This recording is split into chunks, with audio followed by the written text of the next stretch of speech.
All right. Okay, let's see. Hold on one second. Let me just remove that. Okay. And save changes. Okay, great. Hi, guys. It's me, Tameika Devine, and welcome to another session of Community Conversations with Councilwoman Tameika Devine. This is a community segment that we started in light of COVID-19, that we're not always out and about. And I wanted to, I've had lots of folks engage with me either on social media or through email about different things. And so I decided this was a great way while we're still all staying at home, although our now work and home order is voluntary.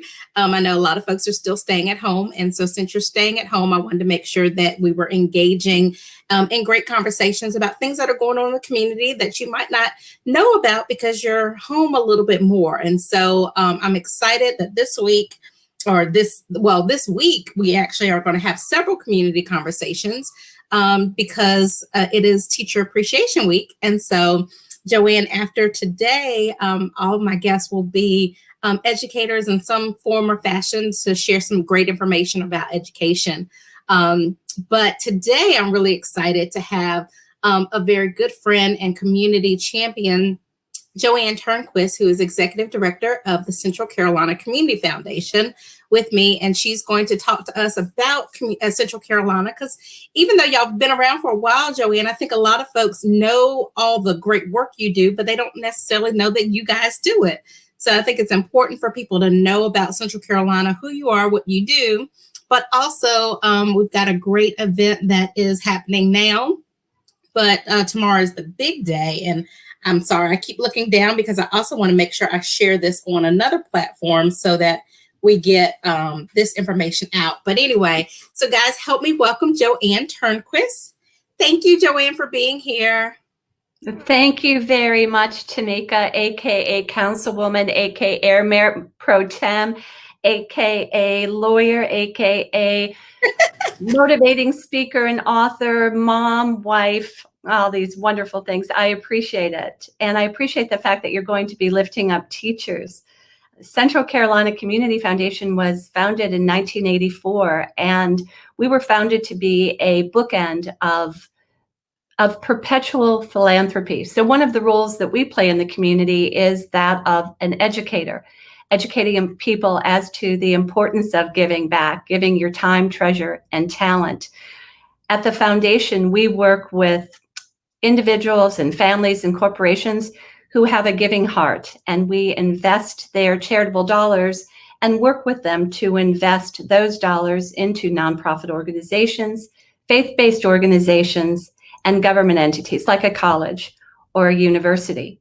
We are also the community's philanthropic collaborator, because what we have learned, and especially now through this COVID-19 and other disasters that we as a state and a region have encountered, is that you are so much stronger together. And you don't always have to lead the parade. It's just as important to be a member of that marching band or the person driving the float as it is to be the band leader. And that if all of us come together, we are much more effective, much more effective. So that's our role. And we do a lot of different things with regards to our role as a collaborator. And we appreciate all you guys do. I have Meryl Johnson from Mercy has chimed in and say hello. So hi, Meryl. Thanks for being here. And I know Mercy is one of the great nonprofits that benefit from the work that you guys do in the community. So before we jump into Midlands Gives, I did want to ask you, because, again, the work that you guys do is year-round. Mm-hmm. And so can you kind of tell us, I know you said collaborator and educator, but for the everyday person who might not know who Central Carolina is, but knows that, you know, they support great organizations within the community. And then there's some small some small things that are happening. Mm-hmm. Tell us some of the work you do specifically. Of course, I've always been very impressed with what you guys do and with the Knight Foundation as well. So can you tell us a little bit about kind of the role that you do year round and some of the projects that Central Carolina has been the force behind that people might not be aware of? Absolutely. Thanks.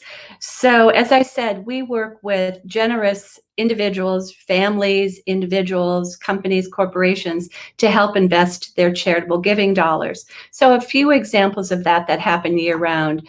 Tameika, you mentioned the Knight Foundation. Long ago, Columbia, along with 25 other cities, had a Knight Ridder newspaper. It's now our state newspaper.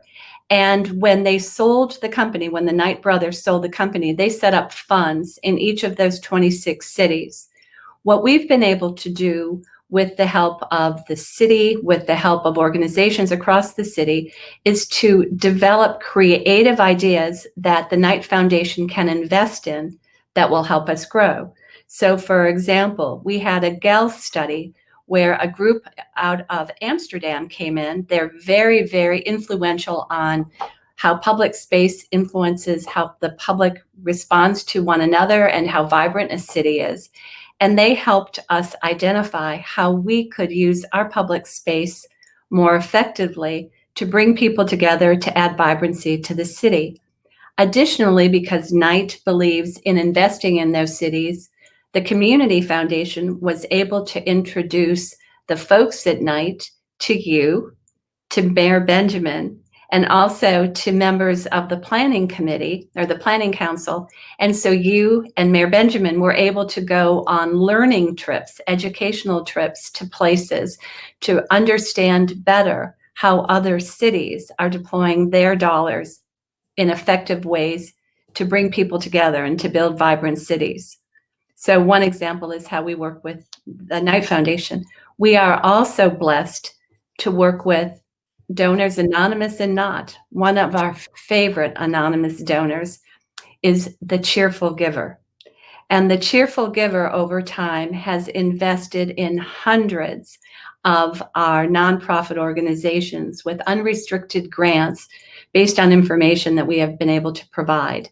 One breakfast, we had 45 nonprofits who came expecting to meet this Cheerful Giver, and they all left the breakfast with a $10,000 grant.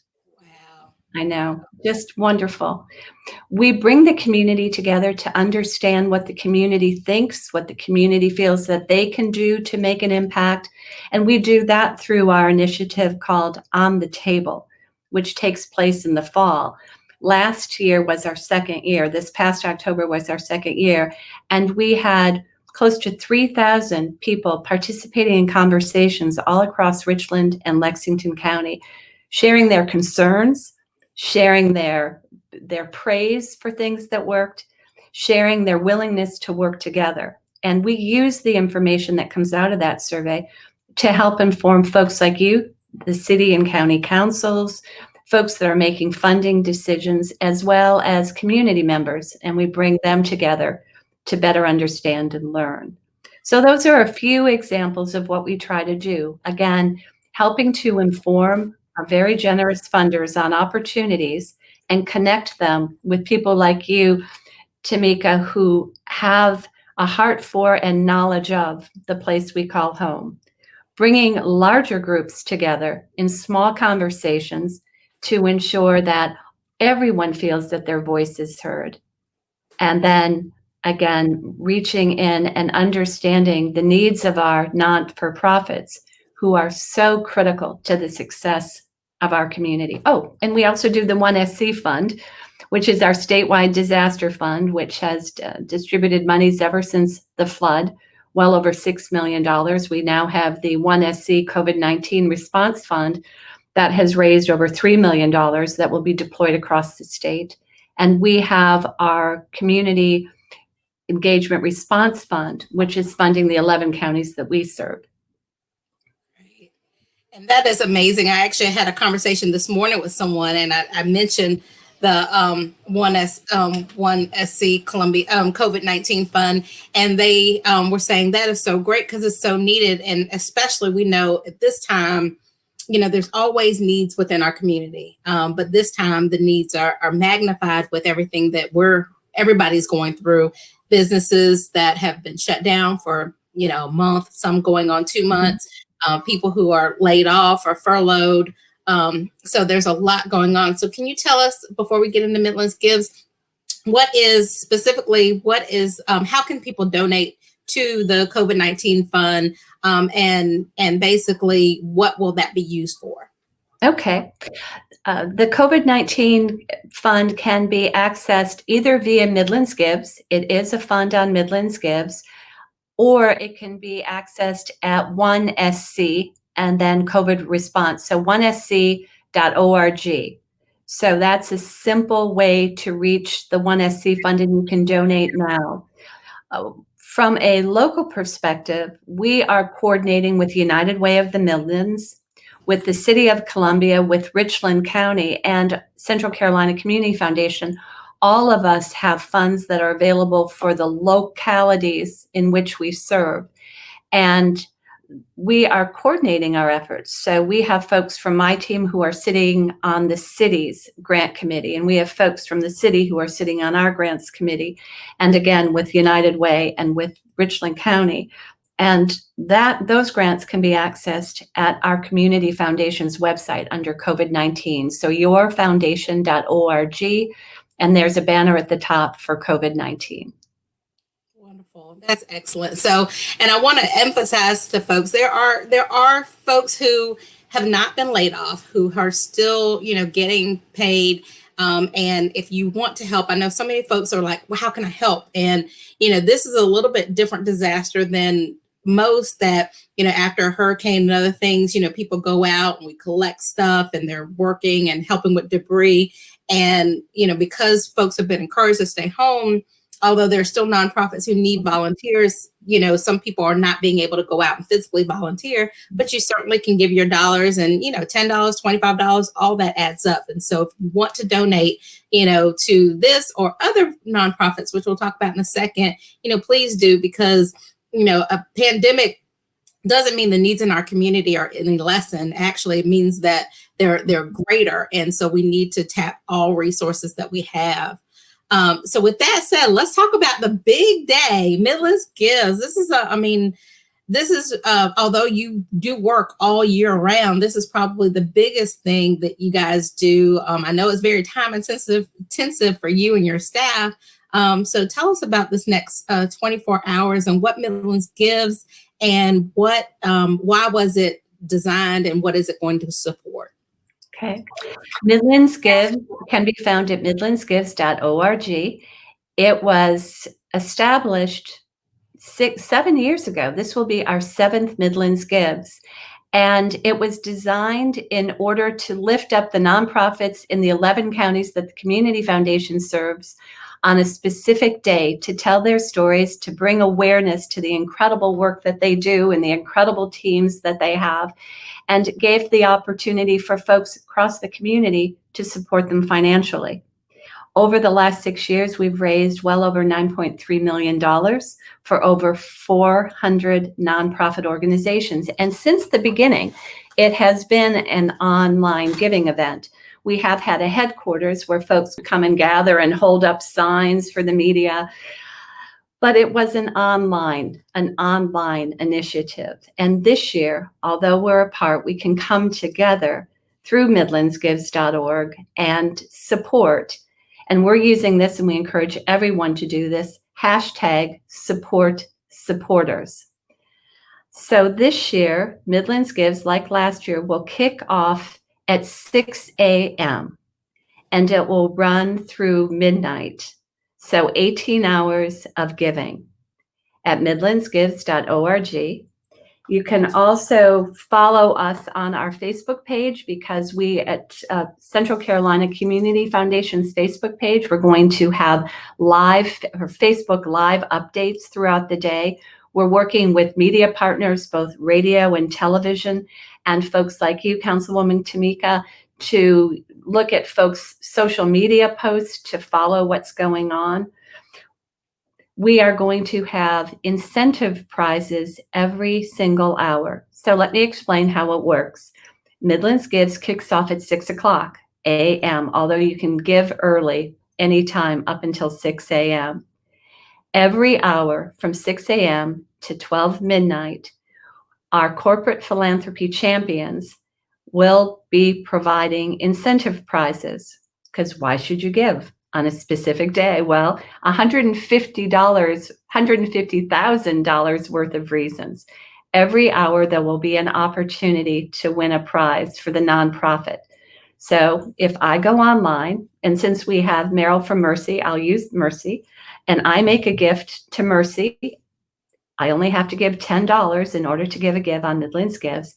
I can give a $10 gift to Mercy, and they may be a $2,000 prize winner. That my prize may be, or my donation may be the trigger that sets up Mercy to get an extra $2,000. Mine might be the 100th donation, so I get the prize, or mine might be the help them have the highest number of unique donors during that hour. So my dollars, my $10 might be amplified into $2,010. That is, I love that. That's awesome. And that's really, I think, why I love Midlands Gives, because it doesn't matter. I think people have this misconception that you have to have a ton of money to make a difference when it comes to supporting a nonprofit. But like you said, you can donate as little as $10. You can donate to multiple organizations. And I know usually on Midlands Gives, I do that. I have, a list of 10 or so that this year I say I'm going to support. And I give, I split up the whatever I've allocated and split it up between them, but it magnifies it. Someone may match, your donation. They may, like JoAnn said, it may be the donation that gives them a gift, and it supports all these organizations. So how many organizations do you have that are participating in Midlands Gives this year?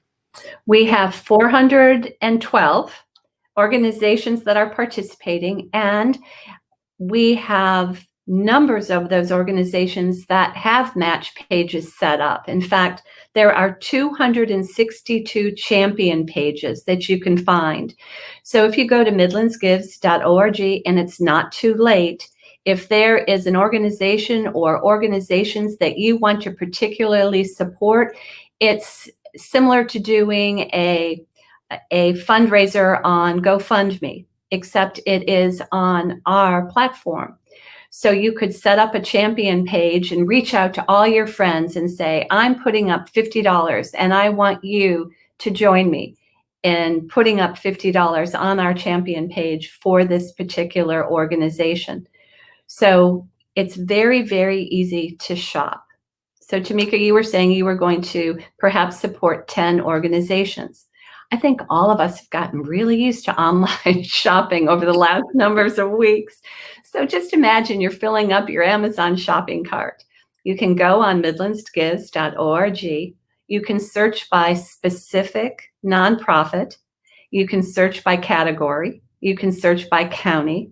You can search by cause.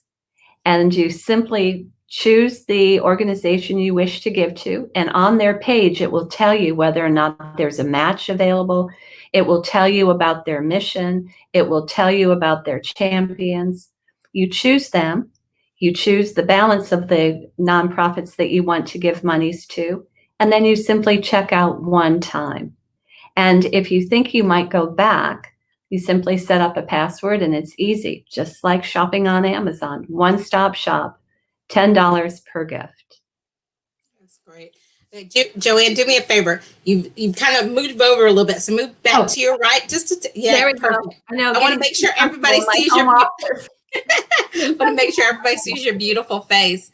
But I love that, and so people can. I like the way you said it's by by county, by category, because I could be someone. Everyone knows that I have a heart for domestic violence causes. I have a heart for youth causes. So I could say, okay, I want to know what organizations are working to support the causes that are near and dear to my heart. And you can look under the cause, and you may become aware of a new nonprofit or nonprofit that you had never really been aware of before. And you can find out the work that they're doing and really see how your dollars can be spent to support that cause. Absolutely. Each nonprofit will have their mission statement, but also how they intend to use the dollars. And once you choose an organization, the algorithm on the platform will pop up and say, if you're interested in this organization, you may want to learn more about these two organizations, which is a wonderful way, as you said, Tameika, to build awareness.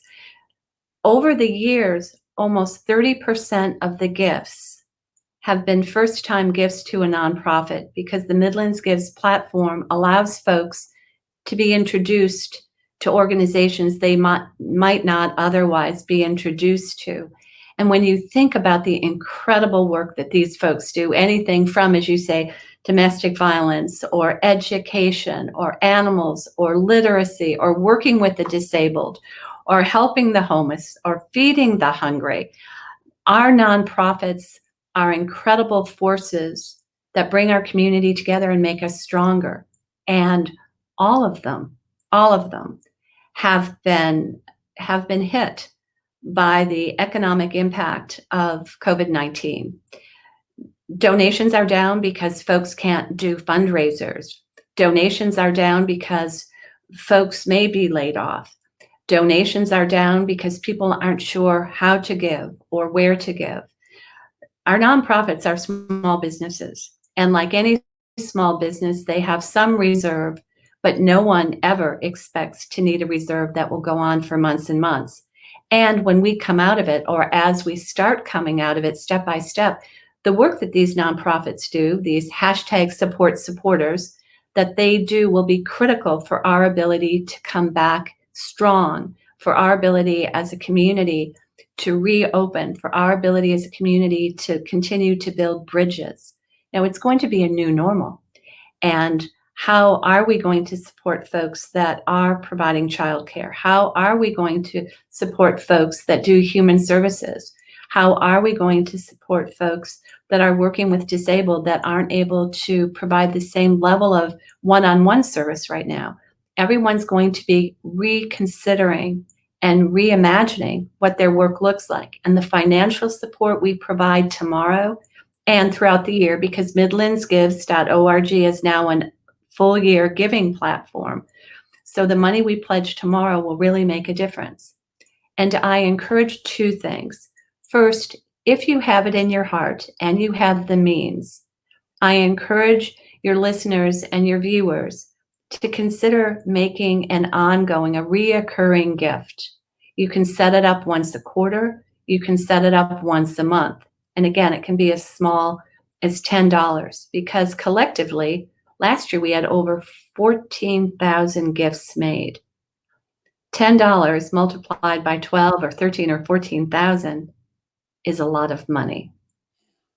It's a lot of money. I also encourage folks to lift up Midlands Gives, to lift up hashtag support supporters, and to lift up the individual nonprofits that they care about through their social media networks, their Twitter, their Facebook, their Instagram, their Snapchat, their emails. Because the more we broadcast this and the more we share the wonderful work that's being done and the ability for us to come together as a community, even though we're apart, we can be together. It's going to magnify the generosity and the philanthropy of our folks. Yeah, that is so true, and it's so important, because as you mentioned, think about it again. During this pandemic, everybody's hurting, but the needs in our community don't go away. And I'll just share, personally, there's been a lot recently in the media that during this pandemic, there has been a rise in domestic violence. Mm-hmm. Well, the other thing that people might not realize is, you think about Sister Care, who's our local domestic violence organization and shelter that supports most of these counties here.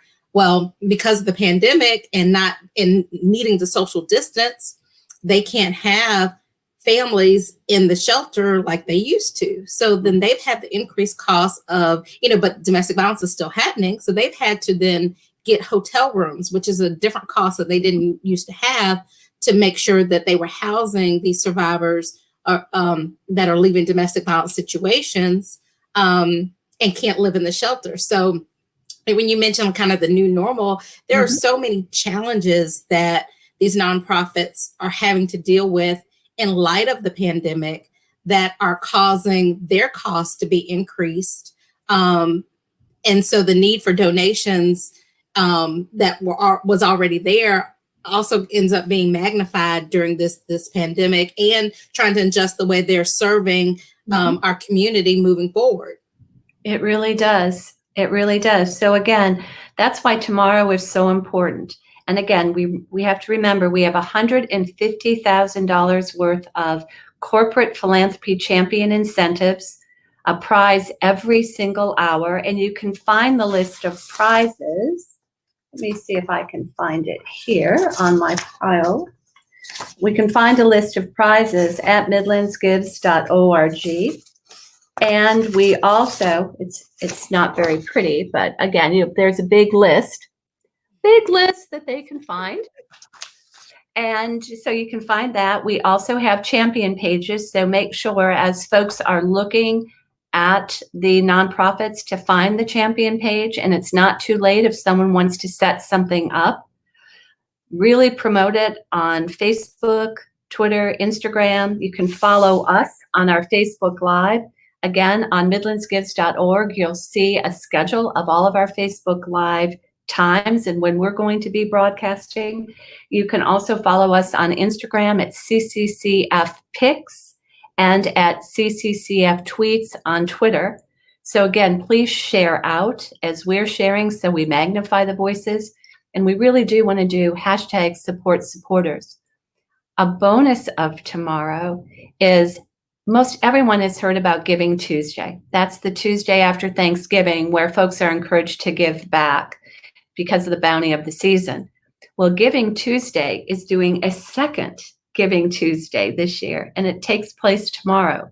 So in addition to Midlands Gives, we'll also have folks hearing about Giving Tuesday, and they can give on Giving Tuesday, on Midlands Gives Day, on our midlandsgives.org platform. That's excellent.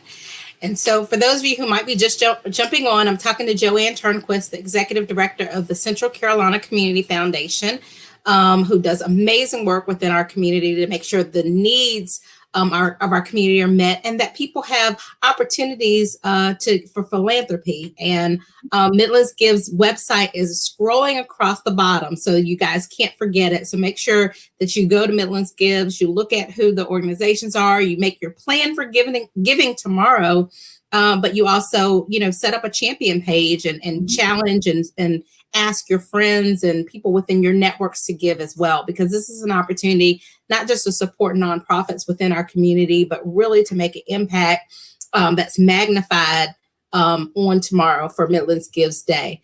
And for those of you who are on, share this so that other people can get this great information as well. Beverly says, hi, Tameika and JoAnn. I'm sending out a text for women's ministry today to remind them. Thank you, Beverly. Yes, let your people in your women's ministry know tomorrow's Midlands Gives. Let them go to the website and really amplify it. And as JoAnn said, let them send it out on their social media if they're on social media, and use the hashtag support supporters. So JoAnn, I want to talk about, because this is, and I mentioned this a little bit earlier, but I think we need to address it again, because I hear people when they hear philanthropy, they think of Bill Gates and Knight Foundation and stuff like that. So they think, well, I'm not a philanthropist. I don't have a ton of money. I can't give a lot. But, everybody who supports nonprofits are philanthropists. And tomorrow is really an opportunity for you to show that you are a philanthropist. So can you kind of address that misconception that you have to have a ton of money to be a philanthropist and to support nonprofits and causes that you care about? Absolutely. So what philanthropy means at the heart is love of mankind. Philanthropy doesn't mean Bill Gates or Oprah Winfrey. Philanthropy means that kindness and giving whatever you have to give to those who don't have the same that you do, then you're a philanthropist.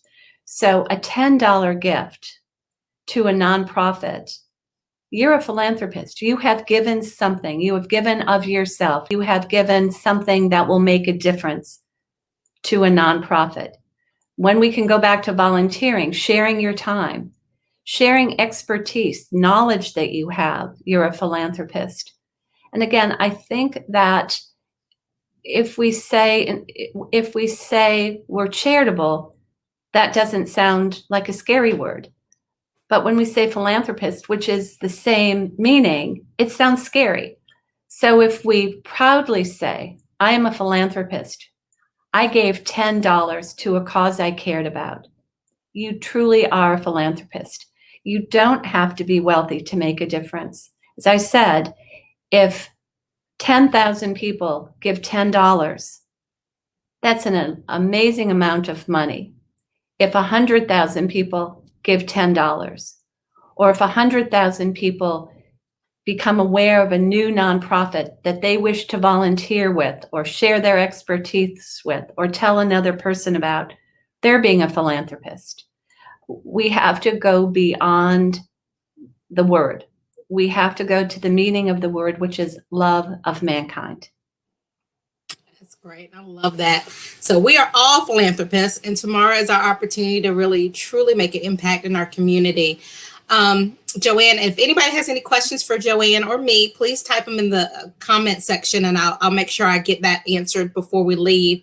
But before we leave, JoAnn, I did want to ask also, this year it's a different year, and we probably are seeing a new normal moving forward. How have the nonprofits been affected by what we're going through? I think a lot of folks have heard a lot about businesses. Businesses are closed and things like that, but nonprofits are also small businesses. They're really the essence of small businesses. They employ people, they pay salaries, they have expenses. So how have the nonprofits been affected by COVID-19? Nonprofits across our state make up over 5.5% of all of the employed workers.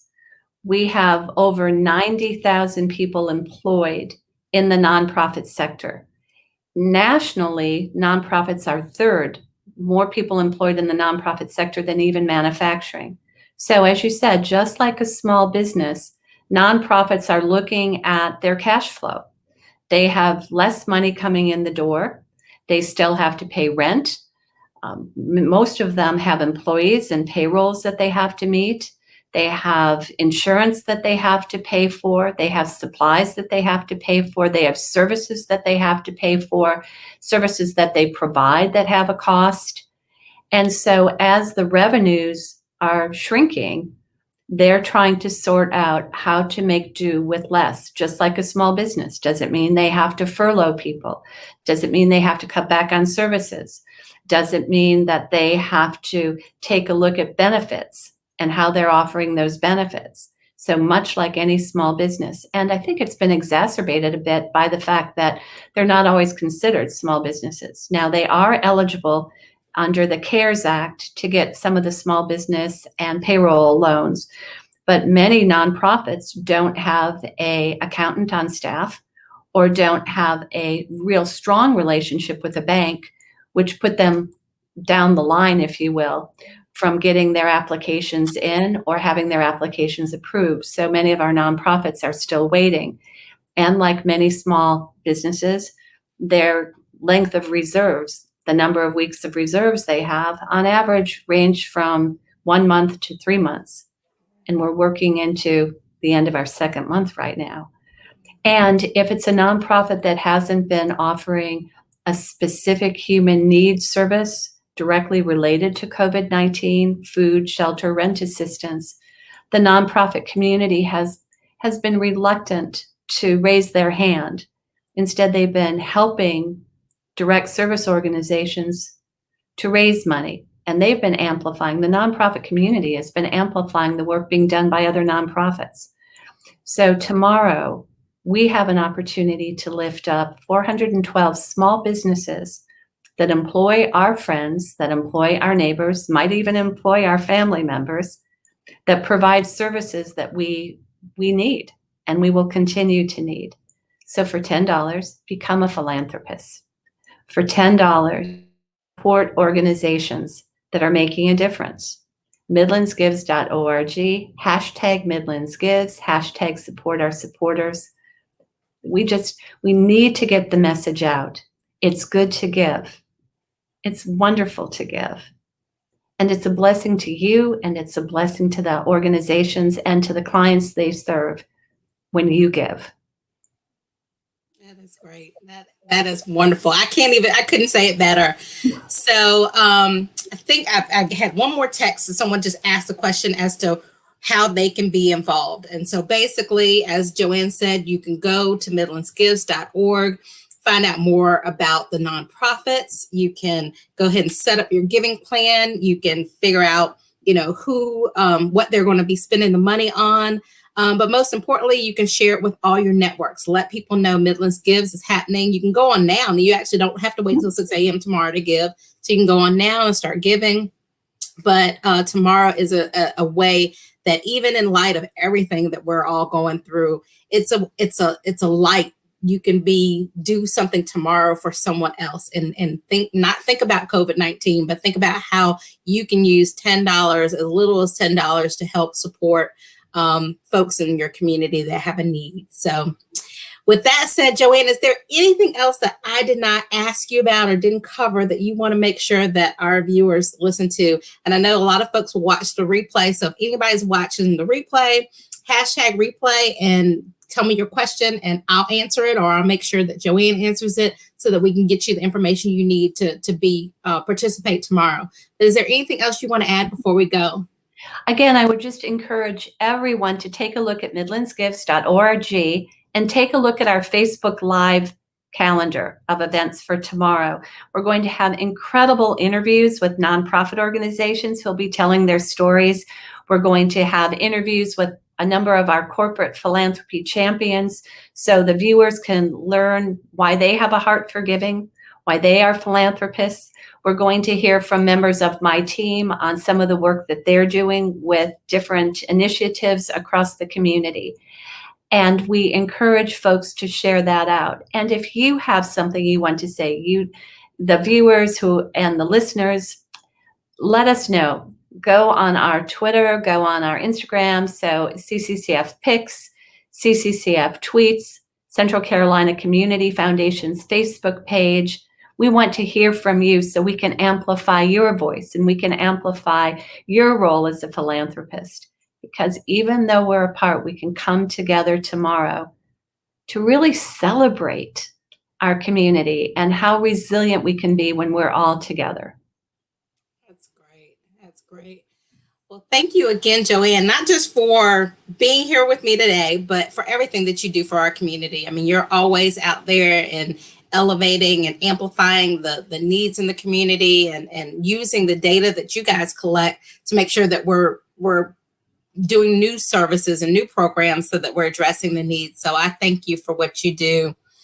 And for those of you watching, I thank you all for watching today. Remember, this is Teacher Appreciation Week, so shout out your favorite teacher. But join me for the rest of the week. All at 1 o'clock, we're going to be talking to different educators about education and just celebrating our teachers in our community. So until next time. Oh, and remember to share this, because I want to make sure that everyone who can listen and find out more about Midlands Gives, that they do that. So, and Councilwoman Devine, thank you for your leadership and for helping keep our community connected.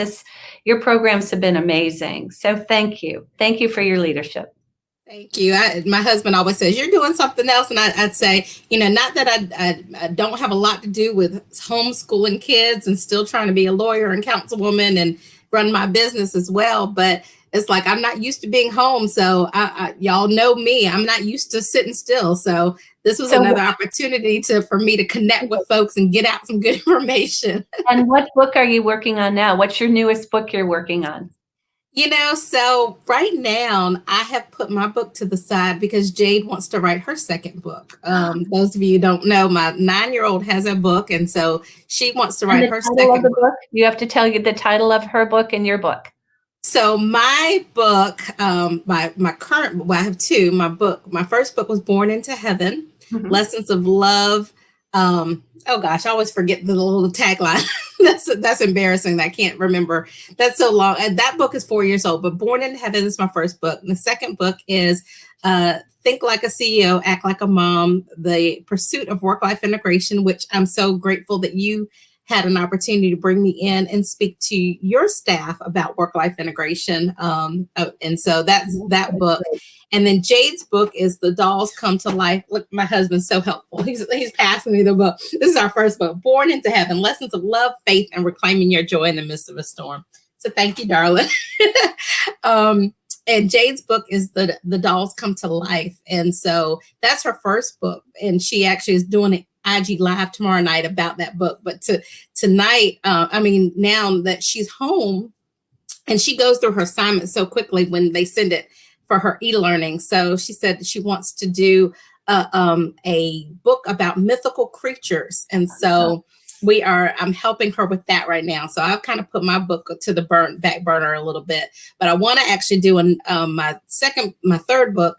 I really want to talk about more leadership lessons for women. And so that's what that book is about. So I'm going to share some leadership lessons that I've learned in my years of public service and as an entrepreneur. So hopefully I'll get back to that maybe after the summer when I help her with her second book. Sounds like it's like mother, like daughter. She's juggling multiple things just like her mom. Well, that's great. And thank you, because your book really was helpful to my entire team, both the men and the women. Thank you. I think COVID-19 has helped us all recognize that even if people kind of was like, oh yeah, work-life integration. Yeah, I don't understand that. They've had to learn work-life integration. And I shared with someone earlier, they said, how you doing? I said, I'm fine. I said, but, I've become a teacher. I've become a housekeeper. Everything is like magnified because everybody is home all the time. But there's been a blessing out of this as well. And the blessing has been, we've spent so much family time. We've been cooking together, having family dinners. And so I think everybody can kind of see there's been blessings out of this tumultuous time for us. And so I think coming out of this, we'll all have a better appreciation for just staying still sometimes. Even me, not being as busy, just trying to stay still and spend some quality time with the ones that you love. I hadn't been able to physically hug and see my mom in 6 weeks. So, when you can't do that, you realize how blessed you are when you have the time to spend with people. So, and that's why tomorrow we could come together, even though we won't be able to be hugging one another. We'll be hugging the community together at Midlands Gives. Definitely. So thank you again, JoAnn. Guys out there watching, please go to Midlands Gives, make your giving plan so that you're ready to give and support our very worthy nonprofits in the community.